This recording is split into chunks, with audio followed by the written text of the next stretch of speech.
Conforme pôde ser visto ao longo do projeto, nosso grupo ficou responsável por apresentar e aprofundar os assuntos relacionados aos supercompressores automotivos.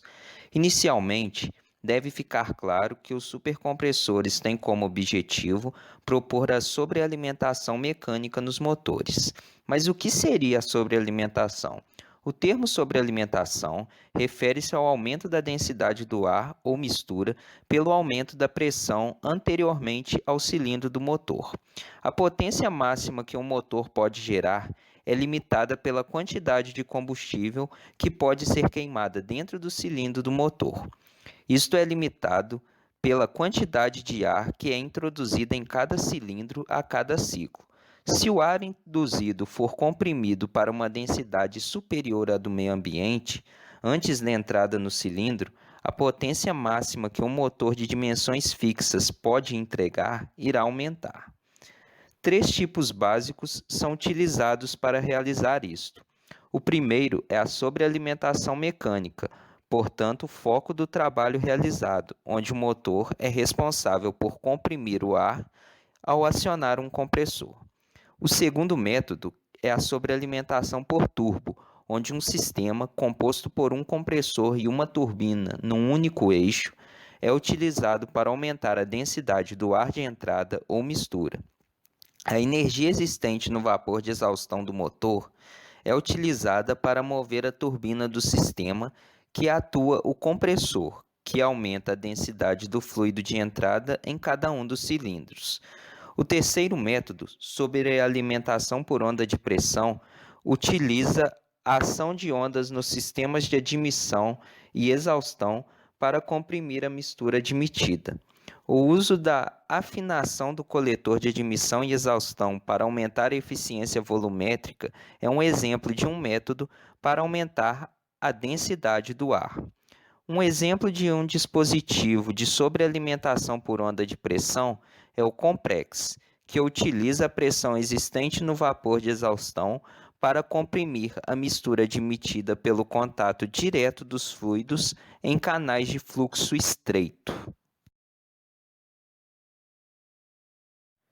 Histórico. O compressor de acionamento mecânico não é nenhuma novidade e já vem sendo utilizado há muito tempo. A Volkswagen, por exemplo, já utilizava um compressor centrífugo inventado na França em 1905. Ford e Toyota usaram um compressor do tipo Roots inventado em 1854. A utilização do compressor volumétrico esteve em desuso a nível comercial até que em finais da década de 80 houve um novo impulso, quando fabricantes como Lancia e Volkswagen iniciaram a sua aplicação em modelos de grande fabricação em série. Os compressores volumétricos são bombas de ar. Este mecanismo pode produzir facilmente uns 50% a mais de potência do que os motores atmosféricos do mesmo tamanho. Os antigos compressores produziam um ruído considerável, mas os atuais são muito mais silenciosos. Tipos de compressores. Os principais compressores utilizados para realizar a sobrealimentação mecânica são compressor Roots. O compressor de deslocamento mais popular é o de tipo Roots, denominado compressor de lóbulos.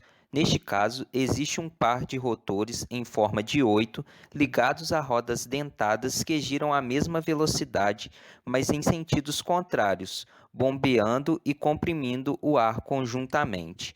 Este compressor, mais que comprimir o ar, o que realmente faz é impulsioná-lo.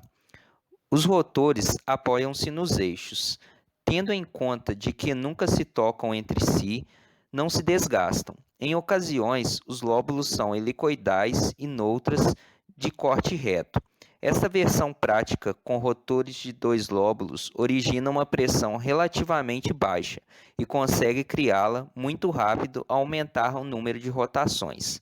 A potência absorvida situa-se para uma sobrepressão de 6 bares e passagem máxima de ar em 12,2 CV. O rendimento do compressor Roots não é muito alto e mais, piora com o aumento do regime de voltas. a capacidade de incremento só supera os 50% numa gama muito limitada. O ar comprimido sobe de temperatura extraordinariamente. Compressor G.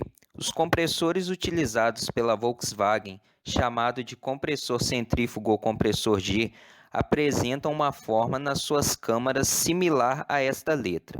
As peças alojadas no seu interior movem-se num movimento excêntrico, não giram. Caracteriza-se por um elemento disposto excentricamente com estrutura espiral em ambos os lados, espiras móveis, que dá lugar, junto com as carcaças, cárter fixo, também em espiral, a câmaras de volume variável. Deixou de utilizar na década de 90 devido aos seus problemas de lubrificação e estanquicidade. O compressor G era montado nos modelos VW Polo, Corrado e Golf, com os conhecidos motores G40 e G60.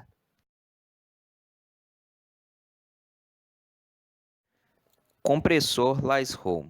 O compressor Lys-Holm, também conhecido como compressor de parafuso ou twin screw, do inglês duplo parafuso, foi inventado em 1935 por Alf Lys-Holm. É composto por 2 parafusos, um com rosca macho e 3 lóbulos e outro com rosca fêmea e 5 lóbulos, que ao girarem sugam o ar entre os parafusos e o empurra pela carcaça até a saída, com o espaço ficando cada vez menor à medida que o ar avança, realizando a compressão interna e permitindo maior pressão do que o sistema tipo Roots, com o qual se parece bastante com o motor em alto giro. Por sua característica de alta eficiência em ampla faixa de giros do motor e por ser bastante compacto, é ainda hoje a primeira escolha para veículos de alto desempenho como Ford GT e Mercedes-Benz 3.2 V6 e 5.5 V8 AMG, apesar da contrapartida de ser muito cara sua construção por exigir usinagens de altíssima precisão.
Após apresentar a ideia inicial do objetivo dos supercompressores, os diferentes tipos existentes no mercado e seus respectivos modos de funcionamento, falaremos agora sobre o artigo que trata da análise de desempenho de um compressor Lys-Holm.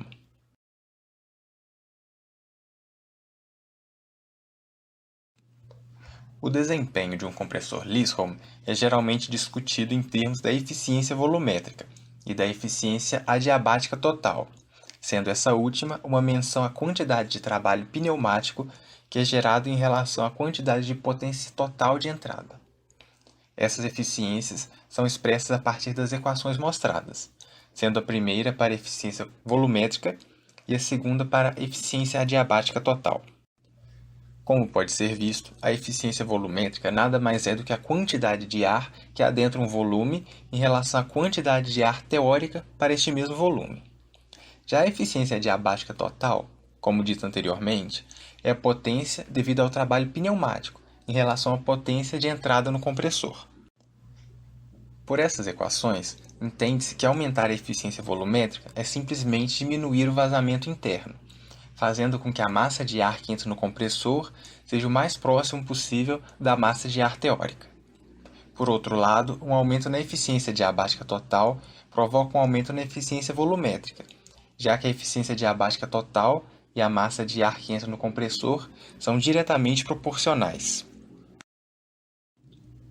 Esse vazamento interno de ar pode ser visto nas 4 áreas destacadas nessa figura, sendo elas representadas pelas letras de A a D. As folgas são determinadas por fatores mecânicos, incluindo o erro de medição e a folga dos componentes, e pelos fatores físicos, incluindo a expansão térmica e a curvatura dos rotores.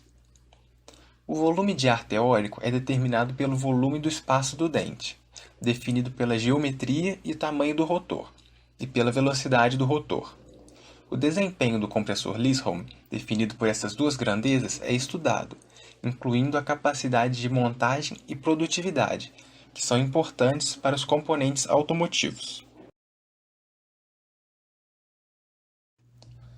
O número de lóbulos no rotor macho e fêmea, assim como a sua geometria, como por exemplo o ângulo de envolvimento, influenciam diretamente na eficiência volumétrica do compressor, uma vez que o volume interno irá mudar dependendo da configuração dos rotores. Nesse estudo, o autor optou por fixar o número de lóbulos do rotor macho em 3 e variar o número de lóbulos no rotor fêmea em 4, 5 e 6, para determinar a relação de ar de descarga. A melhor combinação encontrada foi a de 3 lóbulos para o rotor macho e 5 para o rotor fêmea. Apesar da relação de ar ser um pouco menor do que para a combinação 3 e 6, como pode ser visto na imagem da esquerda, a área frontal é menor, como pode ser visto na imagem da direita, tornando assim essa combinação a melhor.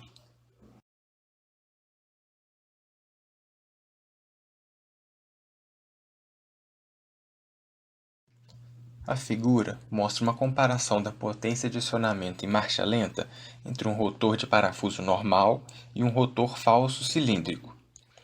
Quando a relação de pressão interna é de 1,6, cerca de 70 a 80% do trabalho total é de compressão de ar, e, portanto, verifica-se que a redução do trabalho de compressão interna deve ser considerada em primeiro lugar, em vez de melhorar a eficiência mecânica dos componentes, como engrenagens, rolamentos e vedações, ou reduzir a perda por agitação do lubrificante. Um método para solucionar esse problema é mostrado a seguir.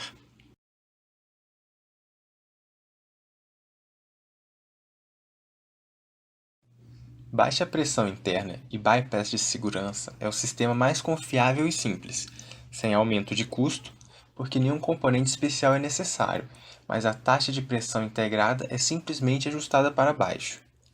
A figura mostra um caso em que a taxa de pressão interna é alterada de 1,6 para 1,45, onde um certo grau de redução de potência de acionamento sobre condição sem carga pode ser alcançado, mantendo a perda de desempenho em sobrecarga no mínimo.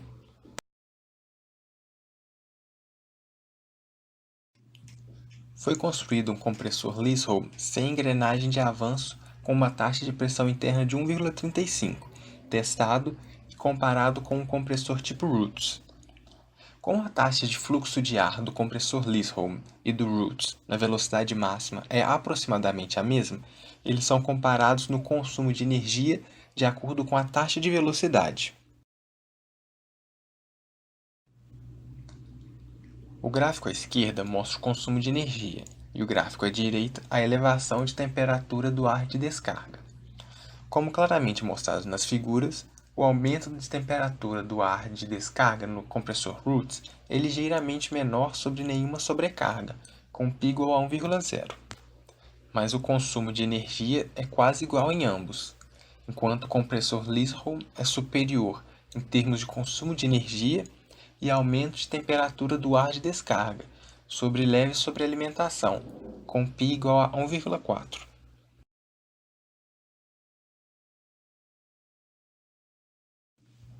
A figura mostra a comparação do aumento de temperatura do ar de descarga entre o compressor Lindholm, com taxa de pressão interna de 1,35, de 1,8, e o compressor Roots, cada um sem interresfriador. Comparando o compressor Lindholm com uma relação de pressão interna de 1,35 e o compressor Roots, o aumento de temperatura no ar de admissão, contendo o ar de desvio, do ar de sucção, é de vários graus centígrados. Uma vez que o sistema de bypass simples, sem interresfriador, já é realizado para um compressor Roots, entende-se que um sistema similar também possa ser realizado para um compressor Lindholm.